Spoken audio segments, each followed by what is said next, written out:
Non veg खाणारे पण बोट चाटून खातील ही व्हेज बिर्याणी. कारण आज आपण बनवत आहोत सुगंधी मसालेदार फणस दम बिर्याणी.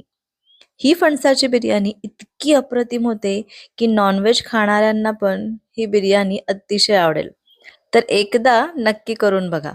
चला, तर त्यासाठी रेसिपी तुम्हाला पूर्ण बघावी लागेल.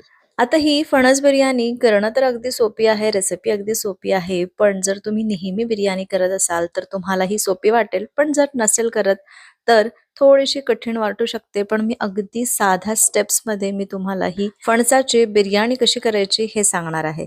तर यामध्ये आपण हा फणस कट कसा करायचा, तो शिजवायचा कसा, राईस कसा तयार करायचा, कितपत शिजवायचं, हे सगळे पॉइंट्स बघणार आहोत. आणि फणस शिजायला जरा वेळ लागतो, तर या शिजवण्याच्या 2 पद्धती पण बघणार आहोत. तर व्हिडिओ शेवटपर्यंत नक्की बघा. चला तर रेसिपीला सुरुवात करूया. हॅलो, नमस्कार. मी सोनल, मेजवानी बाय सोनलमध्ये तुमचं खूप खूप मनापासून स्वागत करते. आणि आजच्या खास अशा फणस बिर्याणीला सुरुवात करूया.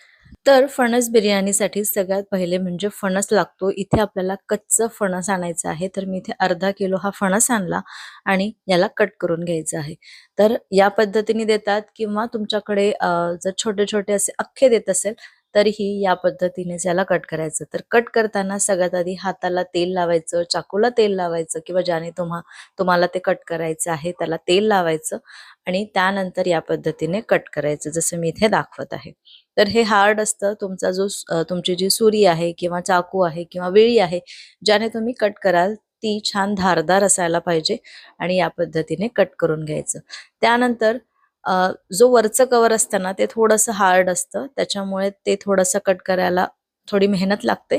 आणि नंतर जे आतले जे गर असतात ना तर ते छान इझिली कट होतात. तर मी याच पद्धतीने सगळे कट करून घेतले, तुम्ही बघू शकता. फक्त इथे सगळ्यात महत्वाचं म्हणजे कच्चं फणस वापरायचं आहे, पिकलेलं नाही. आता याला पाणी घालून घेऊ, म्हणजे यामध्ये पाणी घालू कारण हे काळे पडतात. आणि आता याला एकदा मी स्वच्छ धुवून घेतलेलं आहे. एक दोनदा स्वच्छ धुवून घेतल्यानंतर मी एका बोलमध्ये काढलं आणि आता याला आपण मॅरिनेट करून घेऊ. तर मॅरिनेट करण्यासाठी चवीपुरतं मीठ यामध्ये घालू. त्यानंतर अर्धा चमचा हळद घालायची आहे, 1 चमचा मी तिखट घालत आहे. 1 ते 1.5 चमचा तिखट घाला. त्यानंतर थोडंसं धणे जिरे पूड घातली 1 चमचा. त्यानंतर बिर्याणी मसाला घालायचा आहे. तर मी बिर्याणी मसाला घरीच तयार करून ठेवते, तर तोच मी इथे 2 चमचे घातलेला आहे. आणि जर तुम्ही बाहेरून आणत असाल तर तो पण 2-2.5 चमचे बिर्याणी मसाला यामध्ये घाला. त्यानंतर पाव कप मी इथे दही घातला आहे. 1.5 टेबलस्पून आलं लसूण पेस्ट घातली. थोडीशी कोथिंबीर आणि पुदिन्याची पानं अशी बारीक चिरून घेतली, ती पण यामध्ये घातलेली आहे. त्यानंतर मी कांदा तळून घेतलेला आहे. तर मी 2 मीडियम साईजचे कांदे असे बारीक पातळ पातळ लांब कट करून घेतले आणि ते तळून घेऊन यामध्ये हे घालायचे आहे आणि याला छान मिक्स करून घ्यायचं आहे, छान मॅरिनेट करायचं आहे. तर जे मी आधी भांडं घेतलं होतं ते मला छोटं पडलं, मग मी मोठ्या एका दुसऱ्या भांड्यामध्ये काढलं आणि याला छान मिक्स करून घेतलं. आता याला आपण 1 तास मॅरिनेट करत ठेवू. कमीत कमी अर्धा तास याला मॅरिनेट करा. तर आता इथे हे बाजूला ठेवू आणि राईस तयार करायला घेऊ. तर आता राईस करण्यासाठी इथे बासमती राईस घेतलेला आहे. हा जो राईस आहे चांगल्या क्वालिटीचा घ्यायचा, म्हणजे बिर्याणी आपली चांगली होते. तर मी इथे 1.25 कप इतकं हा बासमती राईस घेतलेला आहे. पण मी इथे सजेस्ट करेल की 1.5 कप घ्या, अगदी परफेक्ट प्रमाण आहे. अर्धा किलो आपलं फणस आहे, तर इथे फणसच्या ऐवजी मला चिकन चिकन येत आहे. आणि 1.5 कप इथे आपल्याला बासमती राईस घ्यायचा आहे. आणि हा मी स्वच्छ 2 ते 3 वेळा धुवून घेतला.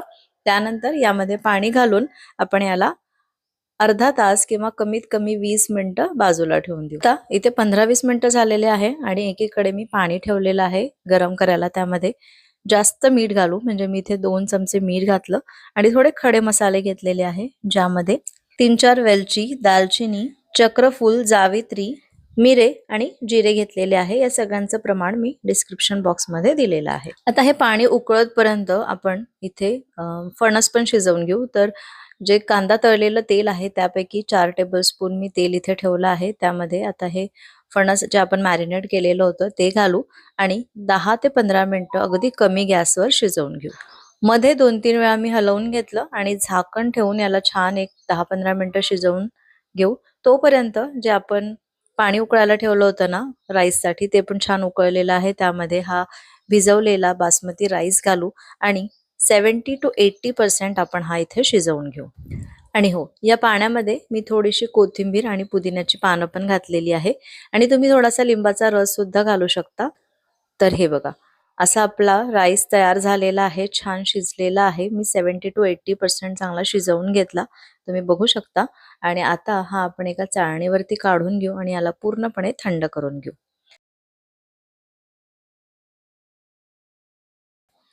तर इथे भाजीला पण 15 ते 20 मिनिटं झालेले आहे. जास्तच झाले आहे. मध्ये मी थोडंसं पाणी घालून हे शिजवून घेतलं. तर मी इथे अर्धा ते पाऊण कप थोडं-थोडं पाणी घालून हे शिजवून घेतलेलं आहे. आपण हे आज हंडीमध्ये केलेलं आहे, तर 20-25 मिनिटं लागतात. पण जर तुम्हाला तुमच्याकडे वेळ नसेल, तर तुम्ही हे कुकरमध्ये पण शिजवू शकता. तर जसं मी इथे प्रोसेस सांगितली आहे, अगदी तशीच करायची. फक्त कुकरमध्ये याला फोडणी द्यायची आणि त्यानंतर पाऊण कप पाणी घालून कुकरमध्ये थोडंसं पाणी कमी घाला. अर्धा कप पाणी घाला आणि त्यानंतर याला छान मिक्स करून कुकरचं झाकण बंद करून याच्या फुल गॅसवरती 2 शिट्ट्या काढून घ्या. तर या 2 शिट्ट्यांमध्ये फणस अगदी छान शिजतं. फक्त कुकरमध्ये जी तयार होते त्याची चव आणि ही जी पातेल्यामध्ये शिजवलेली फणसाची चव थोडीशी वेगळी लागते. पातेल्यामध्ये जे आपण शिजवतो ना, ते मसाल्यामध्ये खूप छान शिजली जाते आणि अप्रतिम चव येते. तर तुमच्याकडे वेळ असेल तर याच पद्धतीने करा. आता जसं आपण नेहमी कुठल्याही बिर्याणीचा थर लावतो, लेयर लावतो, त्या पद्धतीने लावून घ्यायचं. तर आपले जे फणस आहे ते पण छान शिजलेलं आहे, तुम्ही बघितलं. आता यावरती हे शिजवलेला राईस घालायचा आहे. त्यानंतर तळलेला कांदा घालायचा आहे. मी केशर थोड्याशा पाण्यामध्ये भिजत घातलं होतं, ते घातलेलं आहे. तुम्ही दुधामध्ये पण भिजवू शकता. माझ्याकडे आज दूध नव्हतं, तर मी पाण्यामध्ये भिजवलं, थोड्याशा गरम पाण्यामध्ये. त्यानंतर तळलेला कांदा, कोथिंबीर, पुदिन्याची पानं आणि थोडंसं तूप घालून मस्त याच्यावरती ठेवून द्यायचं. याच्यावरती झाकण ठेवायचं. मी एक फॉइल पेपर ठेवलेला आहे, म्हणजे जी वाफ आहे, दम आहे, तो बाहेर जाऊ नये. आणि त्यानंतर यावरती झाकण ठेवायचं. अगदी कमी गॅसवरती 10 मिनिटं याला दम द्यायचं आणि त्यानंतर 20 मिनिटं, कमीत कमी 20 ते 25 मिनिटं अजिबात याला उघडायचं नाही. आणि नंतर 20 मिनिटानंतर याला उघडून आपली ही बिर्याणी मस्त तयार होते. बघितलत ना, किती सुंदर दिसत आहे. अगदी राईस जो आहे तो छान मोकळा झालेला आहे. अजिबात पाणी नाहीये शेवटी, म्हणजे खाली आपण ऑलरेडी छान शिजवून घेतलं होतं, पाणी अजिबात नव्हतं. त्याच्यामुळे अजिबात पाणी दिसत नाहीये खाली आणि छान मोकळी, तरीही सुपर सॉफ्ट आपली ही मस्त फणसाची दम बिर्याणी तयार आहे. दिसतंय ना सुंदर? एकदा नक्की करून बघा. आता मला व्हॉइस ओव्हर करताना पण परत तोंडाला पाणी सुटत आहे.